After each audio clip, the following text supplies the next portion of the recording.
Hello and welcome to the Vine Life Podcast. I'm Tony Clark, your host. Today's very special guest is T.G. Sheppard. Now, T.G. is a country music icon and is currently celebrating 50 years in the country music industry. Ranked among the top 100 country artists of all time by Billboard Magazine, T.G. has had an incredible career. He has had 22 number one hits so far in his career.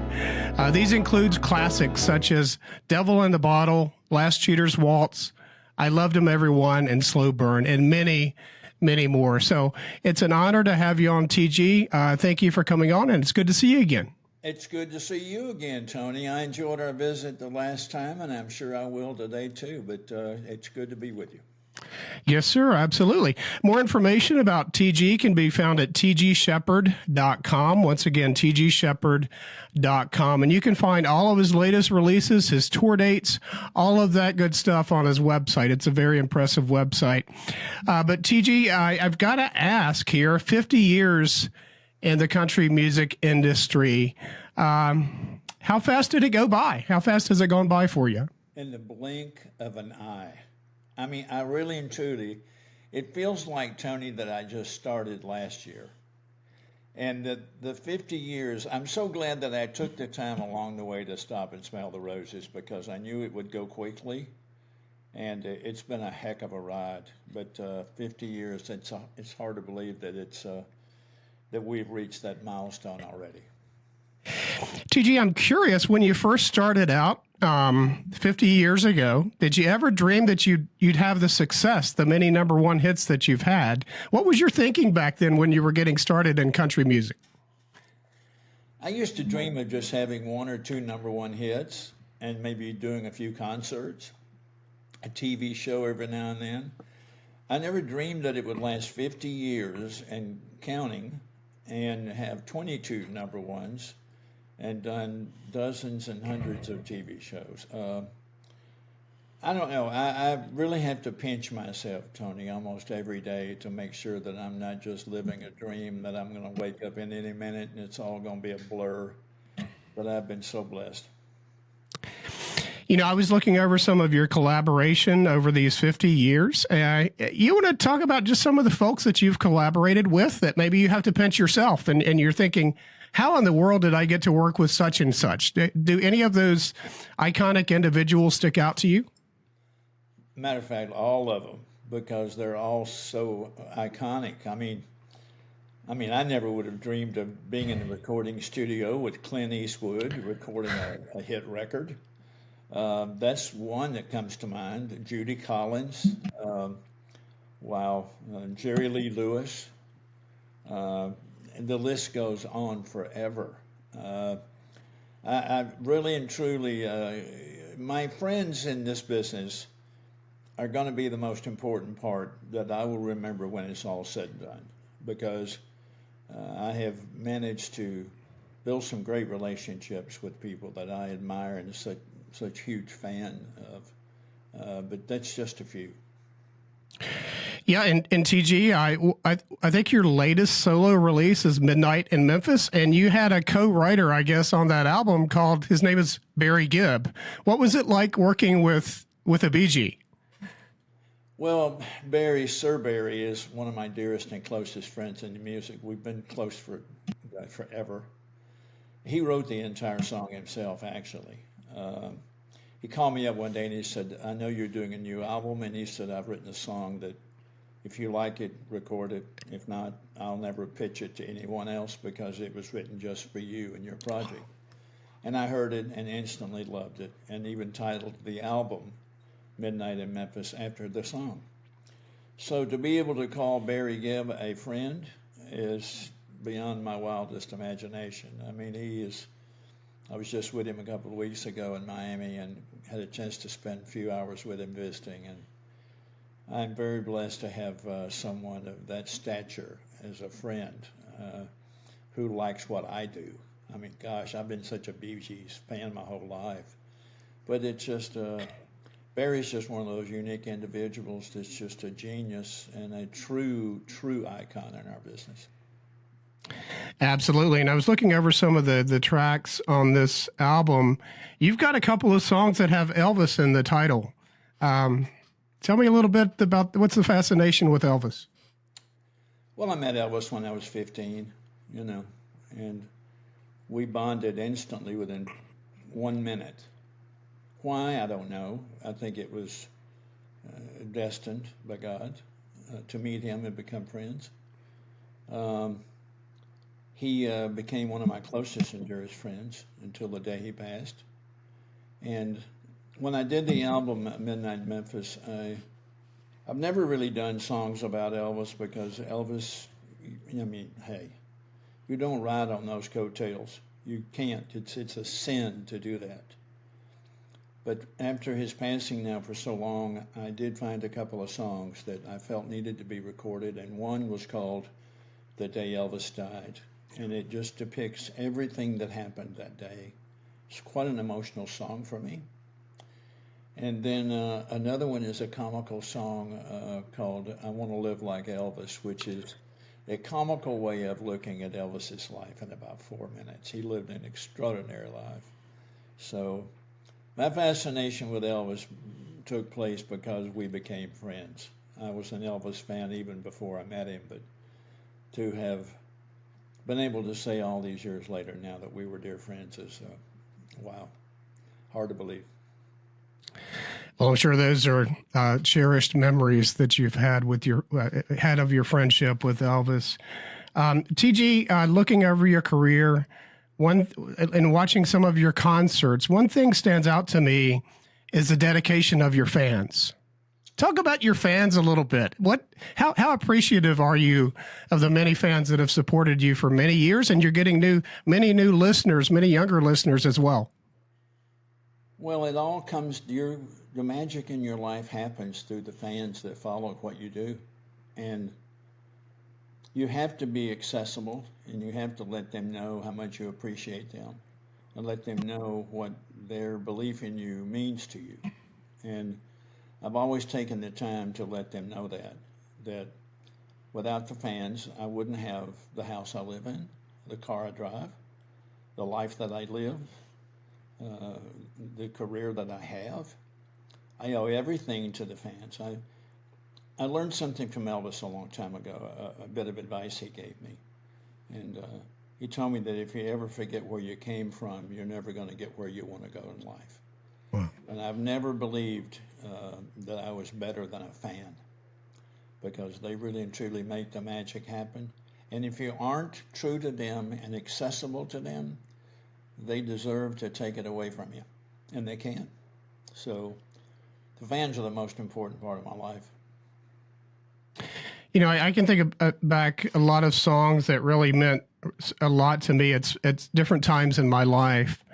I'm sure you've had fans come up to you and say, TG, this song really motivated me or encouraged me when I was going through a tough period in my life. Do you have any stories like that off the top of your head? There's several. The first #1 song, Devil in the Bottle, was about a man that had a problem with liquor. He was an alcoholic.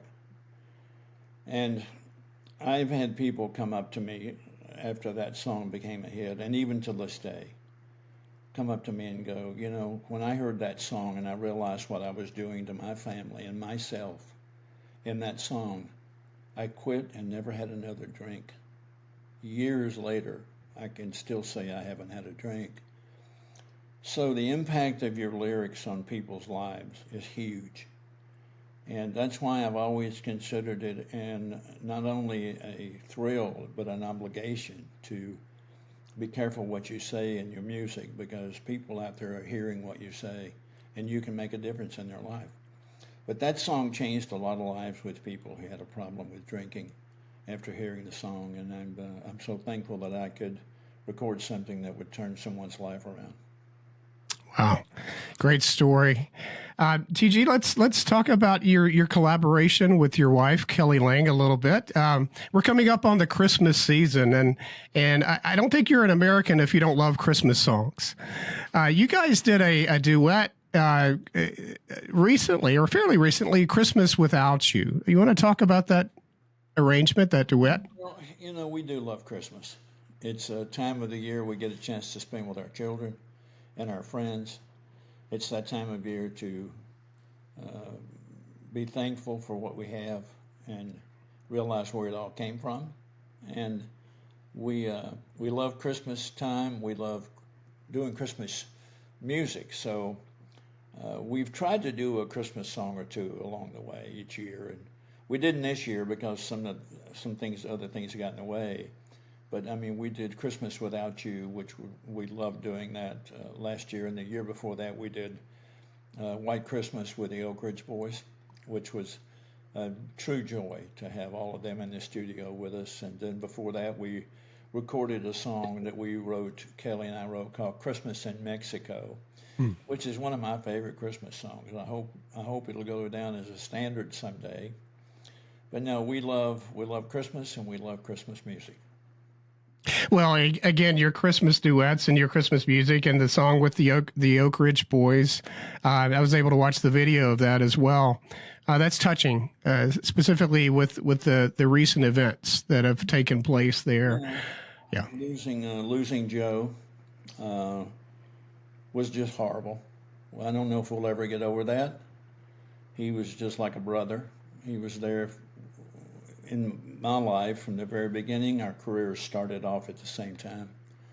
So those moments like that in the studio, of seeing him sing with us in the studio, mean so much more to me now, that I can go back and see him, hear him, and remember those moments of being with him. Well, I highly encourage anyone who hasn't heard that song, those Christmas songs, the one that he's talking about, White Christmas with the Oak Ridge Boys. Highly encourage you to purchase that, download that, and also the duet with his wife, Kelly Lang, Christmas Without You.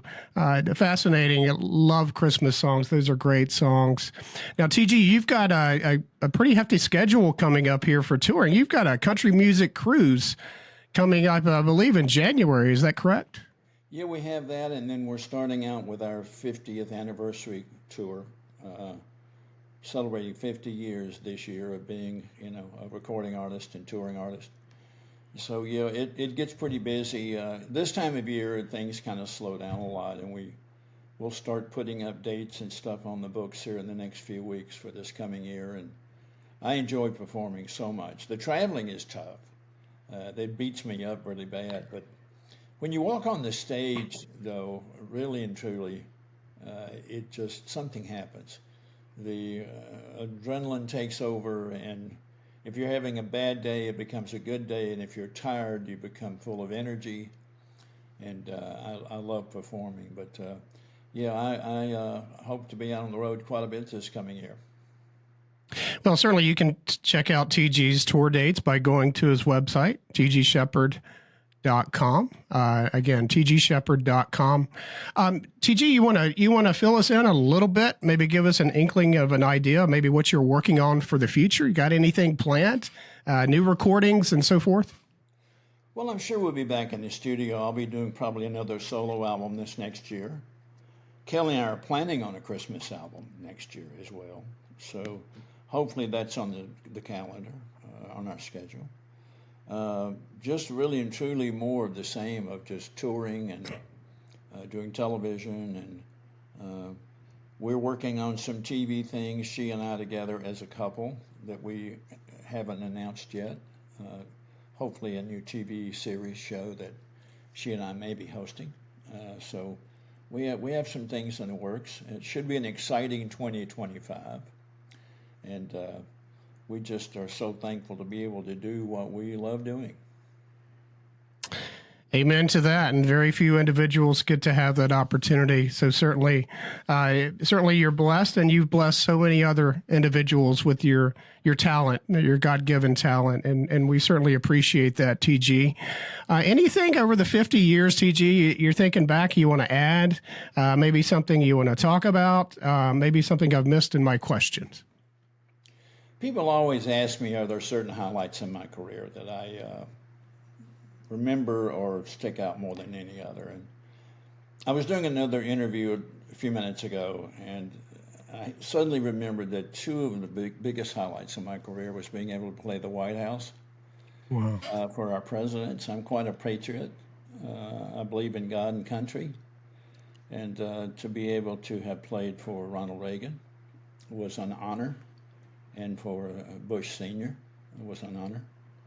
So there's been a lot of milestones along the way that I have reached that I never thought was possible. But those are two that stick out more than any other. The only other thing that I would really love to do someday is to play Carnegie Hall. I haven't played Carnegie Hall yet. That to me would be the one room I'd like to play before it's all said and done. But we've been very fortunate to have climbed the mountain a few times and had some wonderful things happen to us in our life. Absolutely. TG, I can't thank you enough for being willing to come back on the program and tell us what you're up to these days. And again, 50 years in the country music industry, very few people can say that, and very few people have had the success that you've had. But we appreciate you and what you've done over these many years. Tony, I appreciate you, and it's always good to get a chance to visit with you. And it's been too long since we visited, so let's do it again soon. Yes, sir, absolutely. And until next time.